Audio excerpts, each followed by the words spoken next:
Assalamualaikum warahmatullahi wabarakatuh. Welcome to Painting Explorer Channel. Rekan-rekan mahasiswa kuliah seni lukis elementer kampus lukis Painting Explorer. Apa yang dimaksud dengan teknik sfumato? Malam ini kita akan membahasnya dan tentu teman-teman diberi kesempatan untuk membuat tugas dengan teknik sfumato. Baik, sebelum kita membahas hal itu, kita presensi dulu mahasiswa Painting Explorer yang ada di kelas kuliah seni lukis elementer maupun kelas kuliah seni lukis advance yang bisa mengakses kuliah elementer ini. Ada Mas Ahmad Fauzi, ada juga Mas Badruzzaman, ada Mas Abdullah Hadik, ada Mbak Bari Rusmi, Mas Mul, Mbak Ikhwana, Mas Deko Strita, dan Mas Congputnya. Jadi Mas Mul di grup WA ngabari kalau habis ngantar lukisan setelah pameran ini kayaknya ada yang kepayon ini. Alhamdulillah ya. Semoga Mas Mul dan Mas Andi kemarin pameran berduanya sukses dari berbagai hal ya. Sukses opini, sukses dana maupun sukses bagaimana teman-teman bisa menapaki dunia seni lukis ini. Baik, rekan-rekan Painting Explorer, kita ke sfumato ya. Sfumato itu teknik yang dipelopori atau lebih tepatnya dipopulerkan oleh Leonardo da Vinci. Berarti ini sudah lama ya, teknik ini sudah lama. Teknik ini berarti kalau Leonardo da Vinci itu sudah masa Renaissance. Nah, Renaissance, Leonardo ada di Renaissance puncak sekitar tahun 1500-an, berarti abad ke-16 ya. Renaissance itu ada Renaissance awal atau proto Renaissance, Renaissance puncak, dan Renaissance akhir. Nah, Leonardo da Vinci ini ada di Renaissance puncak ya, sekitar 1500-an.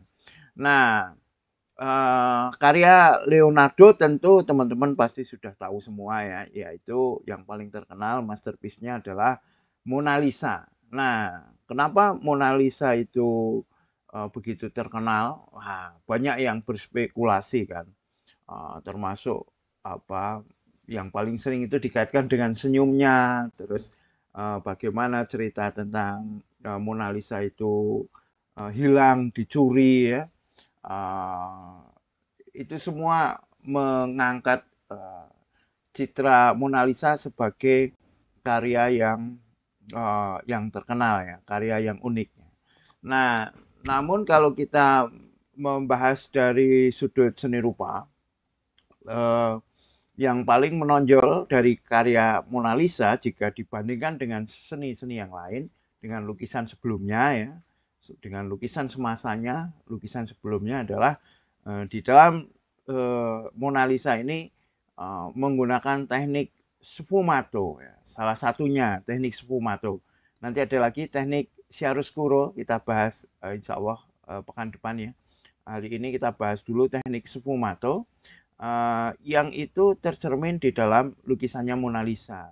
Jadi kalau dari seni rupa ya, tanpa mengesampingkan dengan mengesampingkan isu-isu tentang Mona Lisa, senyumnya, siapa Mona Lisa dan sebagainya, itu dari segi teknis dia memang memiliki kekuatan. Dia memang memiliki sesuatu yang unik, yang pencapaian ya, yang sebelumnya tidak didapatkan, yaitu salah satunya adalah teknik sfumato. Nah, apa itu teknik sfumato? Teknik sfumato itu kalau dari katanya sfumato itu artinya asap ya, asap. Jadi bentuk itu seperti diberi asap. Nah, teknik ini adalah meremangkan atau mengkaburkan atau membuat dalam tanda petik ya asap antara satu objek dengan objek yang lain agar tidak patah. Nah, yang terjadi di dalam keadaan atau di dalam dunia nyata mata kita itu ya antara satu objek dengan objek lain ya, coba perhatikan ya. Teman-teman ada apa? Misalnya ada handphone belakangnya ada apa? Meja, ada kursi macam-macam, dan itu kan antara handphonenya ini ya, antara handphonenya dengan barang-barang yang di belakangnya yang kita lihat di belakang handphone itu kan seakan-akan eh, apa bagian tepinya ini ya, batas bendanya ini, itu kan seakan-akan ada apa ya, ada tidak seperti tempelan ya, tidak seperti misalnya ada suatu lukisan terus kita punya gambar terus ditempelkan, kan tidak seperti itu, tapi ada kabur-kaburnya sedikit ya, ada kabur-kaburnya, ada remang-remangnya antara satu objek dengan objek yang lain. Yang kalau di dalam fotografi itu nanti namanya bokeh itu kan. Belakangnya tidak jelas, depannya jelas. Tapi antara bagian objek utama dengan yang di belakangnya itu ada kaburnya. Nah, itu sudah dipakai Leonardo da Vinci sejak abad ke-15. Baik, alhamdulillah ini Mas Songput. Selamat malam Mbak Deni dan teman-teman. Terima kasih Mas Songput yang ada di Malaysia. Nah, teman-teman, karena karya masterpiece-nya, karya yang paling terkenal dari Leonardo da Vinci itu adalah Mona Lisa. Di Mona Lisa inilah kita menemukan teknik sfumato itu secara paripurna ya, secara benar-benar terasa. Nah, kalau kita lihat ini ya, misalnya pada matanya itu nyaris tidak ada garis ya, tidak ada garis ya. Kalau ini pecah-pecah ini karena umur ya. Tidak ada garis antara satu objek dengan objek yang lain. Jadi antara satu objek misalnya antara ini ya apa garis mata ini ya, garis mata dengan bola matanya ini kan aslinya kan kalau kebanyakan pelukis kan langsung dikasih garis ya, ada garis yang kuat seret gitu kan, ada garis yang kuat seret itu. Nah kalau sfumato enggak, jadi batas-batasnya itu dibuat kabur. Nah seperti ini. Ini antara dagu dengan rambutnya gitu, itu tidak terus garis itu ya, tidak garis. Nah itulah yang disebut sfumato. Nah teman-teman terutama yang melukis realis ya, ini akan sangat membantu ya karya apa teknik sfumato ini ya, bentuk sfumato akan sangat membantu ketika teman-teman membuat lukisan realistik.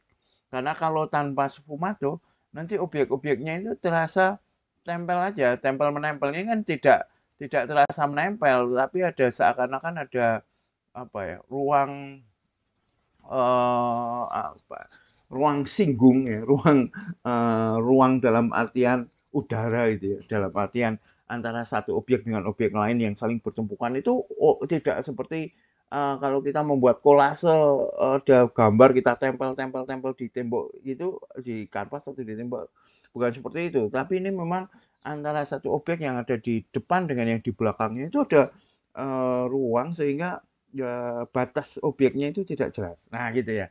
Jadi itulah sfumato, peremangan antara satu objek dengan objek lain, satu bidang dengan bidang lain, ya, sehingga tidak menampakkan suatu garis ya.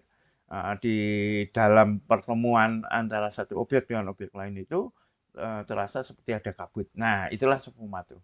Untuk itu teman-teman di tugas ke-37 ini eh, kita akan mempelajari atau teman-teman silahkan membuat lukisan dengan teknik sfumato ya.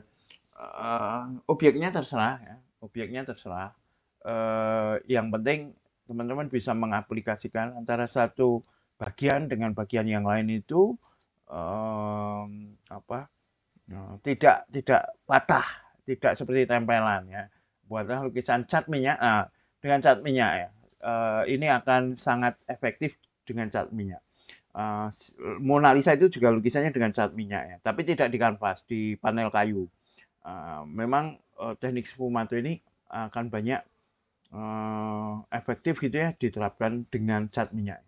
Buatlah lukisan cat minyak dengan teknik sfumato ya. Nanti ukurannya bebas, teman-teman nyari objeknya apa yang disukai ya. Keterangannya adalah di video ini. Baik, rekan-rekan Pancing Explorer, itu tugas yang bisa dipilih ya. tugas yang bisa dipilih di dalam kuliah seni lukis elementer. Wah, memang seni lukis itu banyak sekali ya, banyak sekali tekniknya, banyak sekali bentuknya, coraknya, gayanya dan sebagainya. Jadi sebagaimana nafas atau sebagaimana yang diinginkan atau kurikulum di dalam kuliah seni lukis elementer ini adalah meluas ya, meluas, maka memberikan berbagai berbagai pengetahuan, berbagai wawasan tentang seni yang itu bisa teman-teman praktekkan. Oke, itu tugas malam ini yang silahkan boleh dipilih ya teman-teman yang awal, yang baru saja bergabung dengan Painting Explorer, khususnya di kuliah seni lukis elementer ini, bisa memilih tugas yang disukai. Meskipun direkomendasikan tetap membuat dari pertama ya, N plan R yang pertama itu. Dari tugas 1, 2, 3 itu, terus berkembang ya sampai nanti tugas-tugas yang akhir. Tetapi kalau memang sudah ora seronto gitu ya, sudah nggak tahan pengen segera membuatnya, ya silakan bisa dipilih. Begitu teman-teman, terima kasih sudah mengikuti kuliah ini sampai akhir. Mohon maaf. Thank you very much. Thank you very much. Assalamualaikum warahmatullahi wabarakatuh.